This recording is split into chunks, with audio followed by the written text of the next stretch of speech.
പുറപ്പാട് പുസ്തകത്തിലെ ഈ കൽപ്പനയൊക്കെ ദൈവത്തിൽ നിന്ന് മോശ പ്രാപിച്ച് ഇസ്രായേൽ മക്കൾക്ക് കൊടുക്കുന്നത്.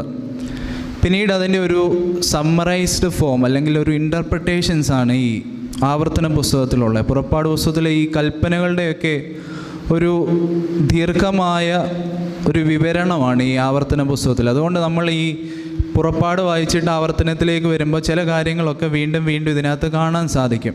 അത്തരത്തിലൊരു റെപ്പറ്റീഷന്, സെക്കൻഡ് ലോ എന്നാണ് പറയുന്നത് ഈ ആവർത്തന പുസ്തകത്തെ. രണ്ടാമത് നിയമം തന്നു എന്നല്ല, ആദ്യം നൽകിയ നിയമത്തിൻ്റെ ചില വിവരണങ്ങളാണ് ഈ ആവർത്തന പുസ്തകത്തിലുള്ളത്. ആവർത്തന പുസ്തകം 33-ാം അധ്യായം. ഈ അധ്യായത്തിനൊരു പ്രത്യേകതയുണ്ട്. ഇതിനകത്ത് ഒരു അനുഗ്രഹത്തിൻ്റെ വചനങ്ങളാണ് ഇതിനകത്ത് നിറഞ്ഞിരിക്കുന്നത്. Blessings of a forefather എന്ന് വേണമെങ്കിൽ പറയാം. മോശ എന്ന ഒരു വലിയപ്പച്ചൻ